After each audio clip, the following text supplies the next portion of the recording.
con el doctor Nicolás Ebreinov, él es neurólogo, y vamos a hablar acerca de una preocupación que teníamos ayer cuando abordábamos una información que nos llegaba con relación a la cantidad de teniendo cefaleas, dolores de cabeza debido a la exposición prolongada a las pantallas de computadora y también a los celulares. Entonces dijimos, bueno, empezamos a debatir sobre el tema, después dijimos, vamos a traer a un profesional porque había muchísimas dudas y consultas de la audiencia. Doctor, bienvenido.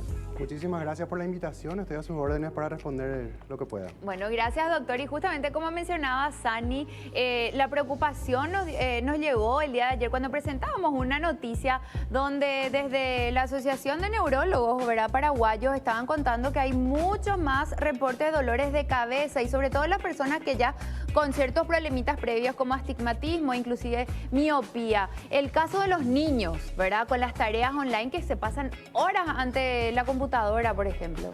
Claro, en realidad uno de los problemas básicos es la cantidad de tiempo que se expone uno a las pantallas, ¿verdad? Lo ideal sería hacer pequeñas pausas cada ciertos minutos, pero hay varios factores que pueden causar dolores de cabeza al usar las pantallas.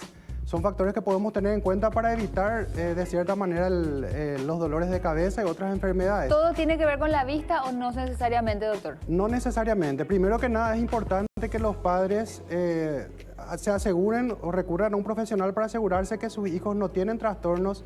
Nosotros hablamos de vicios de refracción, o sea, miopía, astigmatismo, como mencionaron recién, porque eso hace que uno se canse muchísimo más al utilizar la vista, digamos, tanto para pantallas como para el día a día. Entonces, primero que nada es evitar que tenga algún vicio de refracción no corregido. Con los lentes, por ejemplo, va a descansar muchísimo la visión. Segundo es la postura, ¿saben? La mala postura. La postura viciosa, por ejemplo, estar muchísimo tiempo en la misma postura puede causar agachada distonía, claro. De repente. ¿Cuál es la postura ideal, doctora, en cuanto a altura, por ejemplo, de la pantalla, ya sea celular o de Lo la ideal pantalla es que de la la cabeza computadora? esté recta, de una manera fisiológica, no flexionada hacia abajo, por ejemplo. Por ejemplo, si tenemos una tablet o tenemos un celular en la mano o tenemos una notebook por debajo del nivel de nuestra cabeza, tenemos la cabeza flexionada la mayor parte del tiempo. Eso produce distonías, trastornos, contracturas musculares y a veces puede comprimir el nervio que sube acá, se llama neuralgia de Arnold. ¿Y eso hace que duela la cabeza? Puede hacer que duela la cabeza por la mala postura. Necesitamos mesas más altas entonces para trabajar, ¿verdad? Y para la notebook, por ejemplo, hay dispositivos que se ponen por debajo de la notebook para que esté a la altura de la cabeza, ¿verdad? O si no, se pone alguna cajita o algo por el estilo más alta la notebook para que esté a nivel de la cara. Se puede poner un mouse aparte. Si uno va a trabajar mucho con una notebook, por ejemplo, es incómodo el tema de usar el mouse ese que está incorporado. Se puede poner un mouse aparte, un teclado aparte para tener una posición más fisiológica. También el tiempo de exposición. Si yo tengo muchas horas la visión en un mismo lugar, los músculos extrínsecos, o sea, los que están por fuera del ojo, se cansan por estar constantemente. Como tener una postura así viciosa durante horas del brazo, me voy a cansar. Los ojos son músculos que están dejando hacia cierta posición y se cansan. ¿Y cada cuánto usted nos recomienda que hagamos esa pausa? Yo siempre quiero hablar del tema que a mí hoy día me está agarrando, que es con los chicos y las tareas online, ¿verdad? Están ahí porque tienen que copiar, hacer los cálculos. Primero las clases, ¿verdad? Mi hija, por ejemplo, tiene de 9 hasta 11:30 clases, ¿verdad? Y después otra vez tiene a la tarde. Y aparte, una catarata de tareas. Juegos, porque para divertirse usan otra vez la pantalla. ¿Entendés? Entonces, ¿cómo podemos administrar eso y cada cuánto hay que hacer una pausa?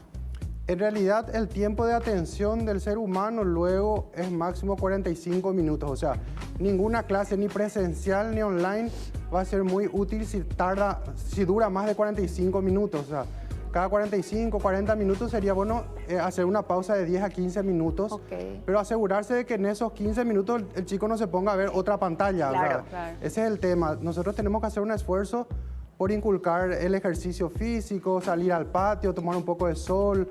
Yo, por ejemplo, a mis hijas le compro esos jueguitos, esas muñequitas y cosas así, y le decimos, no, apagamos la tele y después de unos minutos ya están jugando ellas con los jueguitos, con las muñequitas. O sea, es súper importante darle herramientas como las de antes, Rusty, cochecito, qué sé yo, para que los niños se diviertan fuera de las pantallas. A veces los padres también nos dejamos de estar y dejamos todo en manos de los niños que lo que hacen es lo más fácil, pero más perjudicial. Pero si nosotros le proveemos juguetes, juegos didácticos, le damos para que pinten, lo más probable es que si nosotros le ayudamos un poquito, ellos van a incentivarse y a hacer eso. Doctor, ¿y cómo hacemos con el tema de las consultas? Porque ahora tengo entendido que los hospitales, las clínicas, los consultorios están prácticamente vacíos porque la gente tiene tanto miedo a contagiarse del coronavirus que directamente recurre nomás ya a automedicarse o de repente si tiene algún O médico gotas, amigo ¿sí? por WhatsApp las consultas. Hay mucho miedo, ¿verdad? Y como el dolor de cabeza es uno de los síntomas del coronavirus, entonces, ¿cómo sabemos Bueno, si no será el coronavirus o si es realmente la pantalla? Bueno, en realidad hay algunos criterios. Lo ideal es recurrir a un médico, por lo menos por vía telefónica. Prácticamente todos mis colegas pusieron a disposición de la gente las redes sociales o los números de teléfono. Buscan los nombres de los médicos, probablemente en las redes sociales van a encontrar. ¿Y cómo hacen para sobrevivir? Porque las consultas por WhatsApp se cobran, no se cobran. ¿Cómo hacen también ustedes? La verdad que tenemos, yo no cobro las consultas por WhatsApp ni redes sociales, pero yo sigo haciendo consultorio. Vemos pacientes de urgencia. En el consultorio todos los médicos seguimos trabajando prácticamente las urgencias. De forma urgencias. altruista ya están haciendo eso. Sí, el tema de las consultas por redes sociales, sí. Pero sería bueno consultar por lo menos con algún médico por vía telefónica, si tiene algún médico de confianza. Doctor, y te hago una consultita, más bien curiosidad. ¿Qué es lo que más por lo que te está consultando tus pacientes, verdad? ¿Qué es lo más común que ahora te diste cuenta que se está dando? Lo que pasa es que eso depende un poco de la especialidad. Yo soy especialista también, además de neurólogo, hice un posgrado en demencias. Entonces los pacientes que recurren hay mucha ansiedad ahora, muchos problemas. son más que nada los problemas relacionados a la descompensación de los pacientes con salud mental o trastornos de demencia. Pero en general los neurólogos estaban leyendo que la mayoría de los casos son por cefalea. Claro, 1 de cada 4 pacientes que consulta con el neurólogo aproximadamente es por dolores de cabeza, que cefalea le llamamos nosotros, que es dolor de cabeza. Perfecto, muy interesante entonces esto, doctor. En una pausa, entonces cada 45 minutos es lo recomendable. ¿Hay algo que la gente si siente ciertas molestias también, dolores de cabeza, que vos decís, bueno, pueden tomar una pastilla de tal cosa o usted recomienda primero siempre consultar? Lo ideal es consultar primero que nada, pero en la gran mayoría de los casos el origen del dolor no es inflamatorio. Entonces mucha gente tiende a tomar antiinflamatorios potentes, Ketorolac, por ejemplo, es el más potente antiinflamatorio. Y no hace falta. Y muchas veces ese antiinflamatorio es innecesario. Yo le daría un analgésico puro, dipirona o paracetamol, por ejemplo, para los dolores banales, ¿verdad? ¿Y puede generar fiebre también un dolor de cabeza? Cuando hay fiebre con dolor de cabeza es importantísimo recurrir al médico porque puede indicar alguna sinusitis o alguna meningitis. O sea, realmente fiebre con dolor de cabeza es una de las causas de consulta urgente, hay que consultar. También el dolor de cabeza que empeora al acostarse, la gente que se despierta a la madrugada por el dolor de cabeza puede insinuar que el dolor de cabeza es por una hipertensión dentro de la cabeza, hablamos de hipertensión intracraneana, ¿está bien? Wow. Entonces, los dolores de cabeza que tengan fiebre, que empeoran con los esfuerzos físicos al ir de cuerpo, al toser o al acostarse, y si no hay hipertensión intracraneana, entonces hay que consultar. Doctor, y con este tema de, justamente ya que está mencionando también usted, la salud mental, tanta ansiedad, por decirlo, incertidumbre que nos dio todo este encierro, la cuarentena, la pandemia, eso también puede de alguna manera hacer que nos duela la cabeza.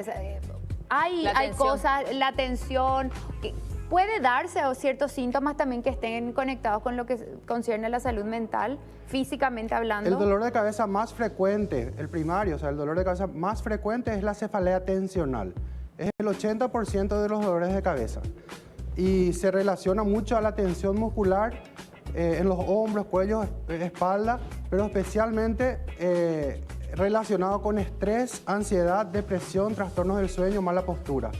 Eso causa trastornos musculares. Entonces, los pacientes que tengan estrés, ansiedad, depresión, generalmente tienden muchísimo más a tener dolores de cabeza. Y ahora Doctor, no dormir. Ahí va a preguntar. Doctor, una consulta. ¿A eso es lo que se le llama cefalea intencional entonces? No, cefalea tensional, es por la tensión, es la causa más frecuente de cefalea. La tensional es una cefalea causada generalmente por una combinación de tensión muscular en el cuello, esternocleidomastoideo, trapecio, que son los músculos que vienen acá, y mezclado con cuadro de estrés, ansiedad. Ahora te reentiendo, ahora sí físicamente estoy recordando este tema de las clases online, doctor. Viste que yo no, claramente maestra no debo ser y estoy siendo de 5º grado.